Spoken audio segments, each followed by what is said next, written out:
you for turning me on. Let me introduce myself. I am 2XL, a new toy from Mego. But you can call me Brainy, because I am the smartest toy robot in the world.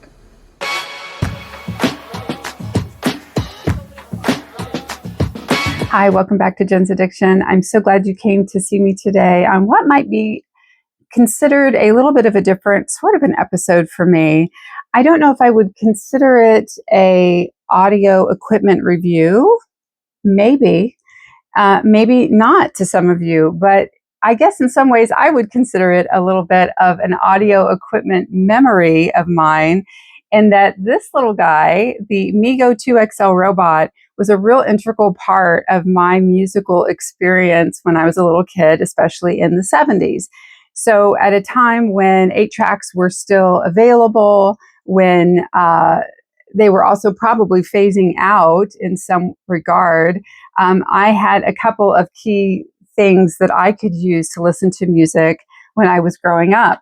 Besides my parents' stereo equipment, of course, you've got to remember in the 70s, I was first really introduced to my first musical memories, probably 3-4 years old, that I can think about. And that would have been 1973, 1974. This little guy came out in 1978. And besides him, I was listening to a lot of 45s and records, also on my own personal stereo equipment, which would have been my Holly Hobby record player. And then 2XL gave me a chance to, grab my parents' 8-track tapes and run into my room and listen to music whenever I wanted in my own special way. So even though he was designed to be sort of like an interactive robot quiz show and educational toy, I thought he was amazing as a musical gateway for me to listen to 8-track music and turn the lights down at night, and his eyes would light up. And I thought, wow, I'm in a disco just like Saturday Night Fever. So I thought he was really super cool. For those of you who aren't familiar with 2XL, and if you are, yay, lucky you. I hope you all loved your 2XL robot as much as I loved mine, because I still love him an awful lot. But he was put out by the Mego Corporation 1978 to 1981. He was created and patented by a man who had a PhD, who was a professor and an inventor named Michael J. Freeman. He wanted to create something that was kind of interactive, and it was really that next level type of educational toy. And many, many, many toy companies said, absolutely not. We are not interested in what you have to offer. But Mego took him up on that offer. And in 1978, they introduced us to 2XL, the robot. 40 leading publications love 2XL. He asks the questions, you push buttons to answer. Giraffes are the only animals that make no sound. True or false? True. A uniquely educational toy. Correct. The next time you hear nothing, a giraffe might be coming. Plays any 8-track cartridges. Teenagers love him. Adults can't resist him. 2, 4, 6, 8. This is the way we lose weight. 2XL, now 36 tapes for all age groups by Mego.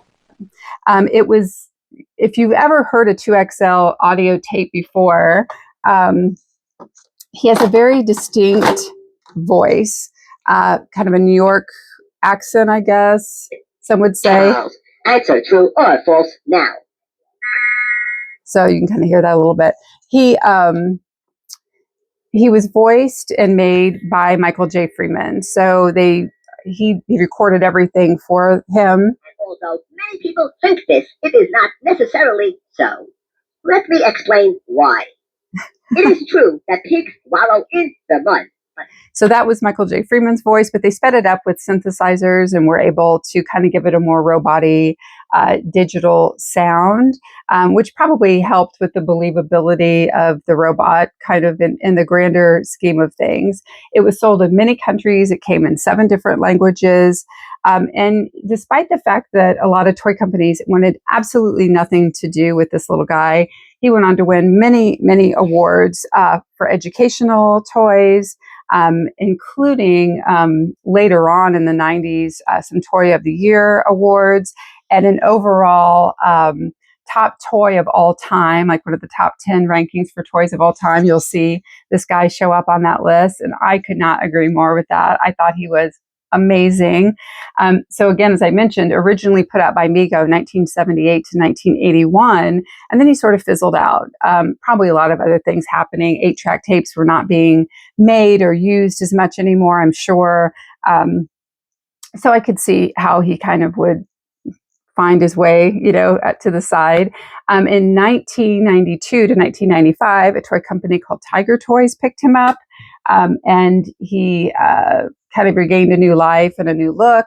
And they used cassette tapes instead of 8-track tapes to kind of achieve the same situation with him. So you were able to, I think, still put a tape in and still be able to have corresponding buttons to answer questions, and almost like a choose your own adventure book. But you would do it with the tapes. So my focus, though, today is kind of really on the original. They consider him a Type 1 or a Type 2 Mego toy. And that's because about halfway through the production of this, they decided to change him up. So originally, he did not have any little colored lenses over his eyes. They were clear, and you could see the little light bulbs inside of them. I do believe mine is still kind of that brown plastic that they made them out of. I think mine has the hexagon speaker in the back, but they said later when they changed them to the Type 2, they made that a circle. I don't know how mine falls under these categories. It seems like mine's almost like a mashup of what I read between the two different types. So having said that, the Type 2 then came out with the eye covers. So mine has the eye covers. And then the blinking of the lights with music or voice, like certain things were a little bit more pronounced. And as the volume went up, his eyes get brighter. So I really feel, I think technically maybe mine's a Type 2, if nothing else, because of the eye change, and it seems like with a lot of things with this robot, they phase stuff in over time. So a great example would be in today's world, if they had made a tape, for example, and it didn't have the correct information on it, they'd probably pull all of them off the shelf and refund people for the ones they had and then produce new ones, right? Not back then. If you had a 2XL tape and the answers were wrong, or they were in the wrong order for some reason, which is probably more like what would happen if the answer was B and you pushed B, but it said you were wrong, but really you were right. They didn't go back and change it. They would change it for the new ones going forward, but they didn't recall anything. They didn't pull anything off the shelf. So it would make me think, too, that maybe any changes for him came over time. But that also means there's some variance in the market for some of these little 8-track tapes that you can pick up that have all your quizzes on them. The tapes would be different subject matter. There would be corresponding buttons that would go with them. In this case, this is the science fiction tape. Once you put that in, I think they gave you the little buttons on there in case you ripped these. These are just cardboard. And you would put those over the top of him, turn them on, and he'd ask you all kinds of questions, and then you would hit the corresponding buttons. Good work. How about Batman's enemy? Was it A, penguin, or B, Athena? Answer A or B now. This one's already pressed in for A, but if I hit B, he should tell me that it's the wrong answer. Athena was a Greek goddess. Therefore, you are wrong. The correct answer was penguin. Yeah. Now, please be careful on question 22. I do not want you to get... So that's kind of, had that been wrong, like I'd mentioned. But that's kind of how you would use those tapes. That's sort of the genesis of how you would use him. I also think another great note about him, which is sort of fun, especially if you guys are toy fans out there, his little mouth stayed the same regardless of what version they made. And his mouth is made off of a mold for parts and pieces that were used for the Micronauts battle cruiser. So I thought that was really kind of a really cool piece of trivia. If you love Micronauts, and I love Micronauts, that's also sort of something slipped in there. It's like two toys in one. So I thought that was super cool. Eventually, this little guy ends up, like I said, going back to Tiger Toys. And then I think it's 2024, it looked like there was a deal between Mego and Amazon to bring him back in an AI version. I have not been able to locate that for sale on the US Amazon listings. Maybe some of you have one out there. Maybe it was available only in other countries. It's listed as being able to speak many languages and offer the same scope of interests, anything from... Can you help me with my math homework? Absolutely. Give me your toughest math question. 2XL is designed with sophisticated advanced intelligence for limitless lifelike conversation. 2XL speaks many languages and even tells jokes. Why did the math book look sad? It had too many problems. Enjoy endless learning and play with 2XL, your companion robot. Interests, anything from sports, fact, fiction, mathematics. I mean, some of the original tapes were Ripley's Believe It or Not. There were games and puzzles. One that was even teaching us how to use the metric system. So I think the new one is sort of a carryover of many of those things, but I can't seem to locate that one. If any of you have one or have seen one of the new AI versions, I'd be interested to know what you think, as well as if you have any of the others, especially the original version. If you still have it, if you loved playing with it, and if you used it to play all your 8-track tapes at home. So I thought that was pretty cool. They list other items that were for sale and licensed, everything from lunchbox, earplugs, and laptop bags. I was only ever able to find a t-shirt that had a replica of his little button pad across the front. So that was really all I could ever come across. But, you know, so there's a ton of things out there that if you want to buy a 2XL, if you want to buy the games for him, all that stuff is still available. You can find it on eBay pretty easily. And I have not seen the other models from other countries before, but I'm probably sure that they're out there as well. But that would be kind of cool. I'd love to get a copy of games in another language or things that I could even use on this one for sure. So, but, you know, at the end of the day, even after he had a TV show where he was a quiz show host robot. Greetings, I'm 2XL, your resident know-it-all and Broadway's longest running musical, and I want to pick your brain. And now here's the host of the game where it's not insane to pick your brain, Mark Summers. Host robot, and just kind of being the everyday 2XL that we love. And then, of course, after the 90s, he fizzed out again. I think it would be cool if he'd come back. I wish they'd kind of bring him back in this original version, just like they do old-time radios and stuff that are maybe modern versions. I think the style and stuff of them, it would be super cool in a reboot. So, hey, Mego, you do reboots of all your little figures and dolls. I think you should do an authentic reboot of 2XL. That's just me. But really, let's get to the matter at hand here, because the fact is, I loved listening to music on him as much as I listened to the games and did all of that cool stuff. It was the 8-track tapes and the music that I really loved. This tape in particular, I've managed to keep. I have a few others that I can't locate. I had a Fleetwood Mac. I think I had a Joe Cocker. I mean, there's a few that I was able to save. But I was a big fan growing up of K-Tel records. This was a K-Tel tape. This one had all kinds of different, I mean, there's Roxy Music on here, which was like, hello, you know, as 8 years old, I could listen to Roxy Music, even if my parents wouldn't go buy me an album. I thought that was fantastic.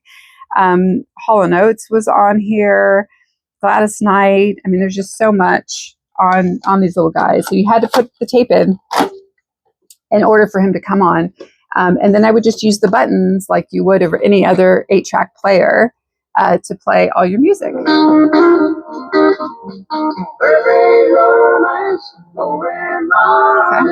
So this is, I think, track 2, because it's B, it's pushed in. I like that. A little bit funkier, fun. I like that a lot more. I love this song. I thought this was a great song too. I remember listening to this one a lot. There we go. So as you can see, and I think if I can get his eyes to glow. And when the dreams there you go. It's pretty good. I think this one might have had Junk Food Junkie on it too. I love that song, Junk Food Junkie. So anyway, so that's my little 2XL, my favorite piece of stereo equipment from the 1970s. Very happy to demo that for you today and talk a little bit about my stereo setup from 1978, which included this fine young robot and a wonderful Holly Hobby record player that played records 33, 45, and 78 RPM when it was not also stepping in for me as a pottery wheel. So full disclosure, I was, yeah, there you go. So anyway, I hope you guys all appreciated and had a little bit of fun with this jog down memory lane. I really could not resist just thinking about record reviews and stereo equipment reviews, and folks were talking about vintage equipment, and it is not something I talk about all the time, and I love and appreciate those things, but I have to say, for me, the most treasured stereo equipment memories would be wrapped up in my Mego 2XL robot that played all of my various genres of music on 8-track tape. If you guys have any 2XL stories, any favorite 8-track tapes that you love or things that you would love to even own today, I'm still kind of looking for 8-track tapes every now and then. I would love some maybe Madonna or something that I could find from the 80s that would be a great addition to my collection.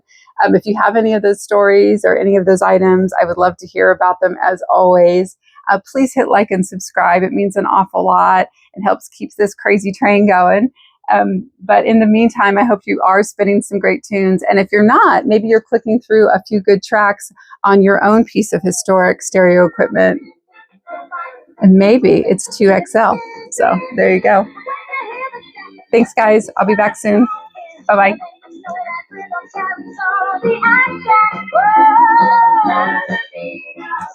Bye.